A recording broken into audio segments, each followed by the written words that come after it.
Olá pessoal, tudo bem? Eu sou o Johnny e eu vou estar iniciando uma série de vídeos com o objetivo de explicar um pouquinho da minha trajetória trabalhando com IA generativa, basicamente usando prompts para resolver problemas do dia a dia. Compartilhar um pouquinho desse meu aprendizado ao longo desses mais ou menos 1 ano e meio, 2 anos que eu tenho tido contato com esse tipo de tecnologia. E a ideia é trazer esses exemplos do mundo real, digamos assim, para também servir de base, né, para quem quer ou melhorar as habilidades usando essas tecnologias ou até mesmo aprender e ter a oportunidade de aplicar em alguma funcionalidade, alguma feature do projeto que vocês trabalham.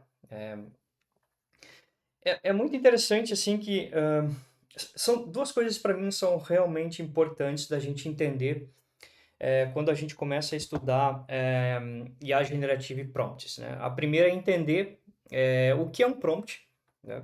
Eu lembro que a primeira vez que eu de fato usei um texto ou um prompt para resolver um problema, eu tive algo assim que ficou muito marcado, né? Eu estava escrevendo um agente e esse agente ele não poderia responder perguntas que fossem fora do escopo dele, né? Então era um agente ali para um suporte, né? E aí eu fiquei me perguntando, cara, como é que eu vou fazer com que esse agente não responda perguntas que estejam fora do escopo? Então, na minha mente, né, eu estava pensando em escrever uma função que ia ter lá uma lista de palavras, enfim, alguma coisa assim, e se eu ia checar a resposta que o agente me desse, e se tivesse fora dessa lista de palavras, eu ia falar para ele, cara, eu não posso responder essa pergunta. Só que estudando o código de um colega meu, eu vi que ele tinha colocado uma instrução. Ele colocou uma instrução falando assim: gente, você não deve responder perguntas fora do escopo ABC. O que que ele fez ali? Ele resolveu o problema criando uma instrução. A minha mente já estava acostumada, né, a pensar na solução de problemas, pensando em escrever classes e funções. Só que quando que a gente começa a escrever prompts, muitas dessas regras, dessas restrições, enfim, elas são facilmente resolvíveis escrevendo um prompt ou uma instrução. Então, se eu quiser, por exemplo, que a minha LLM formate um dado de saída, usando uma máscara, eu posso escrever uma instrução e orientar ela a fazer isso, e não escrever uma função, que vai pegar ali a saída e fazer alguma coisa. Então, isso é muito interessante para a gente que é desenvolvedor, e acho que isso significa mudar um pouquinho a nossa forma de pensar em como a gente resolve problemas e explorar mais as instruções e o texto do prompt, ao invés de usar funções de pré, por exemplo, ou pós-processamento para fazer determinada ação ali na resposta. Então, isso é uma das coisas extremamente importantes. Quando a gente começa a resolver problemas com IA generativa, os prompts serão aliados nossos, né? E basta simplesmente eu ir escrever ali uma instrução ou um conjunto de instruções e restrições que a LLM vai produzir o resultado para mim. Na maioria dos casos, vai ser bem assertiva. E a outra feature realmente importante são as saídas estruturadas. Isso permite com que nós, desenvolvedores, controlamos a forma como a LLM vai retornar o dado para nós. Isso, na prática, significa eu pedir, por exemplo, o resultado em um formato JSON, ou HTML, ou XML, por exemplo, ou em qualquer outro formato que você escolher. Isso é muito importante porque imagine que eu estou extraindo dados de um PDF, né? E eu vou lá, eu passo o esquema e falo para a LLM, LLM, retorne os dados que você extraiu usando esse esquema. Quando a LLM gerar essa resposta para mim, eu vou pegar e converter ela para um objeto ali do meu código, seja Python ou Java. E isso facilmente vai ser isso é facilmente manipulável. Por quê? Porque eu posso devolver esse objeto como resposta numa API ou salvar num banco de dados. Então, isso torna a nossa vida muito, muito simples, controlando esse formato de saída. Eu vou fazer uma demo aqui na OpenAI para a gente ir mais ou menos entendendo como isso tudo funciona. Então, vamos pensar aqui nas instruções, por exemplo, né, que eu comentei com vocês. Então, eu vou aqui criar um agente que eu vou definir o System Prompt. Você é um especialista. Perguntas sobre as capitais do Brasil, certo? Então, aqui eu estou definindo aqui uma característica aqui do meu agente, definindo uma persona, e eu vou pedir aqui, ok, me dê uma receita de bolo. A minha expectativa aqui é que ele não responda isso e fale, ok, eu não posso responder. De fato, ele não deu a resposta de uma receita de bolo, mas ele aqui acabou dando um textinho de por que ele não fez isso, né? Isso é interessante porque aqui eu já estou começando a usar prompts para, de certa forma, colocar restrições na minha resposta, né? O que mais que a gente pode explorar aqui? Por exemplo, vamos explorar a saída estruturada. Ok. Retorne a resposta em formato JSON. Então vamos ver o que ele vai fazer aqui. Eu vou pedir aqui, agora eu vou fazer uma pergunta correta, né? Ok, qual é a capital de Santa Catarina? A minha expectativa é que retorne um JSON ali com a capital de Santa Catarina. Retornou aqui um JSON, né? E aí, obviamente, eu pegaria esse retorno aqui e ia fazer uma conversão para um objeto lá da linguagem de programação que eu escolhi. Vamos definir um esquema só para ficar mais interessante. Ok, JSON de acordo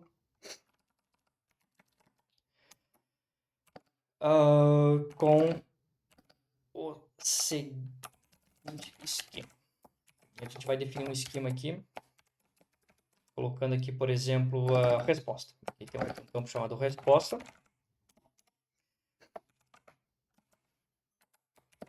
E aqui a minha expectativa é que ele devolva essa pergunta nesse formato aqui, com um campo chamado resposta. Vamos ver aqui novamente, copiar e colar aqui.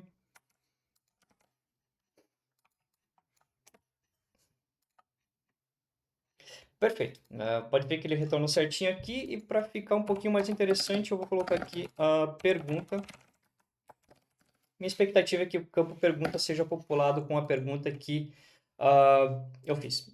Vamos ver aqui, ok, vamos lá, capital ISP. Vamos tornar as coisas um pouquinho mais difíceis aqui. Perfeito. Vocês podem ver que ele retornou certinho a pergunta aqui que eu fiz e a resposta, e aqui eu já estou definindo uma estrutura de retorno. Estou trabalhando com a saída estruturada. Isso é muito interessante, como eu comentei, porque vai facilitar muito a nossa vida. Aqui também tem uma coisa interessante, que em muitos cenários, isso aqui já é uma instrução. Se vocês pegarem, por exemplo, explorarem uma extração de entidades de um texto, né? O próprio esquema já vai ser as instruções para LLM. Então, eu nem preciso dar muito detalhe aqui no texto do que eu estou querendo extrair, né? No caso de uso que eu em breve vou gravar, a gente vai poder ver isso na prática, certo? Eu poderia talvez colocar mais restrições aqui. Por exemplo, vamos pensar aqui em uma... Ok, retorne somente o nome da capital, sem explicações adicionais. A minha expectativa aqui é que ele, não retorne esse texto aqui e simplesmente retorne São Paulo. No caso aqui da capital de São Paulo. Vamos ver aqui qual é a capital de São Paulo. Erro aqui, a gente vai corrigir ele aqui, ok, vamos ver o que ele vai retornar. Perfeito, ele obedeceu aqui a minha instrução. Vamos colocar uma restrição também bem bobinha aqui, mas imagine que esse software, ou esse agente, ele vai ser, enfim, usado num país, vamos pensar aqui, árabe, né? E aqui eu vou escrever uma instrução para ele retornar a resposta em árabe. Talvez há não muito tempo atrás a gente pensaria, ok, eu pego essa resposta aqui e uso a API do Google Tradutor ou alguma coisa assim e faço a tradução para árabe. No caso aqui da LLM, não, eu simplesmente crio uma instrução para ela fazer isso. Então, quando eu comentei lá no início da explicação, ok, eu preciso agora, como desenvolvedor, pensar um pouquinho mais em instruções e evitar pensar em escrever funções. Aqui está um exemplo, claro, que não é do mundo real, né? Mas é um exemplo que tenta demonstrar essa forma de pensar que a gente provavelmente tem que mudar a partir de agora, quando a gente começa a escrever os nossos prompts. Então, vamos lá. Retorne a resposta em árabe. A minha expectativa aqui é que essa resposta seja em árabe, que eu não vou fazer a mínima ideia se está correto ou não, mas provavelmente vai estar, né? Qual é a capital de Sergipe? Vamos ver aqui. E olha aqui. Respondeu aqui como em árabe, né? Presumo que esteja correto. Enfim, é realmente muito interessante a forma como a gente consegue trabalhar aqui com as instruções e fazer coisas realmente muito interessantes com elas. Perfeito? Bom, dando sequência, imagine que eu tenho um problema ali que eu quero resolver ali no software que eu trabalho, né? E basicamente são 4 variáveis que vão ser extremamente importantes para a gente pensar, enfim, e usar. A primeira delas é o System Prompt, que basicamente é a forma como eu vou definir o comportamento da IA. Eu vou definir aqui, é mais comum aqui definir de formato de série que eu quero, as instruções gerais, definir o tom, enfim. Seriam as características principais aqui da minha mensagem, né? Aqui tem um exemplo, né, desse demo que a gente fez. E o System Prompt é o local onde eu vou definir digamos, essa característica aqui do meu prompt, né? User Prompt é o conteúdo que o usuário vai estar enviando aqui para a LLM. No caso aqui são perguntas e respostas, mas talvez ali num cenário real possa ser, digamos assim, o conjunto de dados que foram recuperados lá do banco de dados, né? Os registros, né? O conteúdo lá do PDF, por exemplo. Então, são as informações de usuário. A temperatura, a ideia da temperatura, ela está relacionada ao quão eu vou permitir com que a minha LLM seja determinística ou não. Esse valor vai variar entre 0 e 1. Então, o que pode acontecer, né? Quando eu definir, por exemplo, a temperatura como... Aqui, bom, aqui tem 2 aqui na LLM, enfim, eu sabia que era até 1.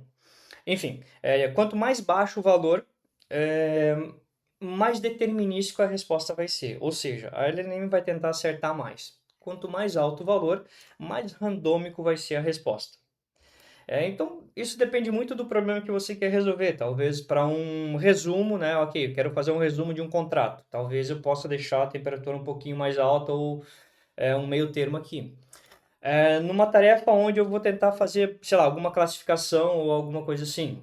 Eu passo um conjunto de dados ali para a LLM e peço, ok, me sugira qual que é o cliente mais adequado para essa campanha de marketing, por exemplo. Então, talvez aqui eu tenha a tendência de deixar ela um pouquinho mais baixa. Essa é a ideia da temperatura. E, obviamente, talvez uma das coisas mais importantes que a gente tem é definir um modelo. Nesse exemplo aqui, eu estou usando o modelo GPT 4.1. Eu posso escolher, no caso aqui da OpenAI, uma série de modelos, tanto mais antigos quanto mais recentes. Em outras provedores de serviços, como o Gemini, por exemplo, eu vou ter também lá uma série de modelos que eu posso escolher, né? Então, imagine que a gente quer resolver um problema, a gente vai trabalhar com essas 4 variáveis, né? Aqui eu queria um exemplo, né? O System Prompt aqui eu estou definindo aqui uma característica aqui do meu prompt, falando que ele é um assistente que faz resumo de contratos de aluguel. Aqui eu coloquei aqui um textinho de um contrato de aluguel. Defini a minha temperatura como 0, porque eu quero que ele não que ele gere o texto de uma forma mais determinística possível. E aqui eu estou usando esse modelo aqui, que é um modelo um pouquinho antigo, mas que tem um custo bacana. E aqui eu faço a chamada para LLM. Sobre essas variáveis, normalmente se a gente vê problemas, ou seja, as coisas não estão funcionando muito bem, é aqui que eu vou trabalhar e mexer. Ou mudando o modelo, ou controlando a temperatura, ou fazendo ajustes no System Prompt, por exemplo. Ou até mesmo no User Prompt, colocando mais dados, né? É interessante aqui que muitas vezes o próprio System e User Prompt, eles podem ser unidos, né? Esses dois campos, eles normalmente estão ligados a como que o modelo responde ao prompt, né? Então, tem alguns cenários onde o modelo ele vai ter uma resposta melhor se eu dividir entre System e User Prompt. Em outros casos, os modelos mais atuais, eles nem fazem tanta distinção disso porque eles já são muito capazes de responder a qualquer prompt que você jogar. A temperatura também, em muitos casos, ela não vai mudar muito. Se eu aumentar ou diminuir a temperatura, vai ser eu vou ter o mesmo resultado, mas uma propriedade que é interessante aqui a gente usar e saber que ela existe e para que serve, né? Porque em alguns cenários ela pode ser útil, né? E o modelo sempre será o mais importante, porque aqui eu vou estar falando em acurácia, né, da minha resposta, eu vou estar falando, por exemplo, em custo, quanto mais barato ou mais caro vai ser, dependendo do modelo, latência e coisas do tipo. Então imagine que aqui o exemplo de código ele é muito simples, mas realmente não vai fugir muito disso quando vocês forem implementar, né? Obviamente sempre tem um estudo antes para a gente ver se a acurácia ali para o problema que a gente quer resolver vai dar bom, né? Mas cara, na maioria dos cenários isso vai ser essas quatro variáveis e a chamada para pegar a resposta aqui. E aqui eu tenho um exemplo bem bobinho aqui do que ele retornou quando eu rodei esse prompt aqui. Sobre bibliotecas e frameworks é muito interessante porque nesse cenário de IA generativa e prompts, normalmente a gente vai contratar um serviço para fazer isso para nós, ou OpenAI, ou Gemini, ou qualquer outro provedor desse serviço. E isso, até mais ou menos 2, 3 anos atrás, Python era a linguagem de programação que a gente pensava quando falava em soluções de IA. E hoje isso já não é mais verdade, porque eu posso implementar os meus prompts, escrever eles, enfim, usando qualquer linguagem de programação. E aqui eu quero destacar três, que são as que eu já tive contato. Obviamente tem frameworks e bibliotecas para todas as linguagens, né? Mas se você é um cara que programa em Java, eu recomendo você começar pelo Spring AI, porque aqui, cara, vai ter todas as informações, todas as coisas interessantes, formas de executar prompts, vai falar sobre embeddings, que é um assunto muito interessante. Também tem uma responsabilidade em resolver alguns problemas legais, trabalhar com áudio, imagem, você fazer chamada de funções dentro do teu código usando prompts, enfim, MCP, uma série de coisas legais. Então, para quem é programador Java, certamente essa biblioteca, ela é a melhor opção para você começar ali a fazer os seus primeiros códigos usando IA generativa. C Sharp tem o Semantic Kernel, que ele é muito legal também, enfim, vai na mesma linha do Spring AI, uma série de coisas interessantes aqui e que vai facilitar muito a vida de quem é programador C Sharp. Python tem muitas bibliotecas que você pode usar, realmente tem bastante assim, né? Mas eu gosto bastante aqui da documentação da OpenAI e da biblioteca Python da OpenAI. Porque ela vai fazer com que eu use todos os recursos da OpenAI e ela está sempre atualizada. Então é muito interessante que a gente pode explorar muita coisa aqui na documentação da OpenAI. Esse material também é um material muito legal para aprender. Quem quer aprender mais sobre LLMs e como funciona, a OpenAI ainda, na minha opinião, lidera essa frente de pesquisa e soluções. Muitas das coisas que eles desenvolvem depois são implementadas por outros provedores. Enfim, e essa documentação é muito bacana e muito legal e tem muita coisa aqui que pode ser explorada para você aprender mais sobre IA generativa. Uma coisa muito interessante também que gera muita dúvida é sobre custos.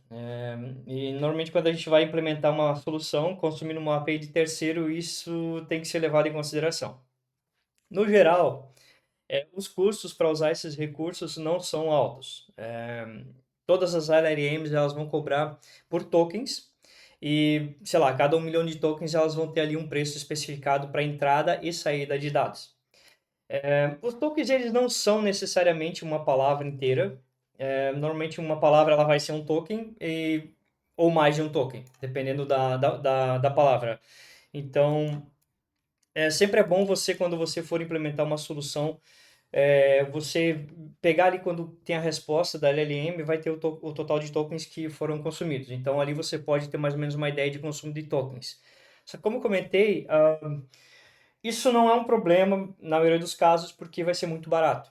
Se você comparar o poder que você tem ali para desenvolver uma solução usando IA generativa, muitas vezes o custo ele vai ser questão de dólares, né? E como que a gente pode entender um pouquinho melhor sobre custos? É a primeira, está diretamente ligado ao modelo que eu vou escolher. Então, imagina que eu estou aqui criando uma solução para sumarizar um texto e eu escolho aqui esse modelo, o GPT 4.1 Mini. A cada 1 milhão de tokens, eu vou pagar 40 centavos de dólar. E a cada 1 milhão de tokens que ele gerar, ou seja, a resposta, eu vou pagar R$ 1,60, US$ 1,60 aqui. Então, isso, cara, 1 milhão de tokens é muito dado. Então, no geral, isso acredito que não vai ser muito alto o custo. E, enfim, não tem muito, não tem muitos desafios nessa parte, né? Para ter mais ou menos uma noção de quantos tokens tem uma frase, uma sentença ou um documento, esse serviço aqui da OpenAI é muito legal. E aqui ele está por modelo, obviamente Gemini usa outra forma de token, mas vai ficar muito parecido. Então, vamos pegar aqui um exemplo aqui de como a gente pode calcular esses tokens. Eu vou pegar aqui uma frase, vamos lá, ok, essa frase aqui, vamos só entender quantos tokens tem essa frase. Essa frase tem 21 tokens, certo? Isso quer dizer que, vamos palavras aqui, 1, 2, 3, 4, 5, 6, 7, 8, 9 palavras e aqui tem um símbolo. Porém, foram computados 21 tokens, um pouquinho mais que o dobro. Então, só para vocês entenderem de como que funciona essa parte aqui dos tokens. A cada 1 milhão de tokens, como eu mostrei aqui, os modelos aqui da OpenAI, esse aqui que é um modelo muito interessante e legal, que é o Mini. Ok, a cada 1 milhão de tokens eu vou ser cobrado 40 centavos de dólar e $1,60 de saída, input e output. Veja que vai precisar muito token para chegar a 1 milhão aqui. Eu acho que nesse vídeo era isso. É uma visão geral assim de como a gente pode começar a implementar os nossos primeiros prompts para resolver problemas do dia a dia. Vejo que não tem muito segredo, eu vou ter que ter um bom prompt, um bom system prompt, os meus dados vão ser populados aqui no user prompt, e o modelo é o que vai ditar, digamos assim, a minha acurácia e performance, né? Muito interessante a gente controlar as saídas estruturadas, que nos casos de uso do próximo vídeo eu vou estar explicando em mais detalhes. E claro, sempre pensando que agora o meu maior aliado para resolver problemas não vão ser mais as funções e as classes, e sim os prompts, né? As instruções que eu escrevi, ou seja, o que eu pedi para a LLM fazer. O que eu tenho preparado aqui para a próxima etapa é levar um caso de uso interessante, que é extrair entidades nomeadas de um PDF. Então, eu espero vocês aí nesse próximo vídeo. Até mais.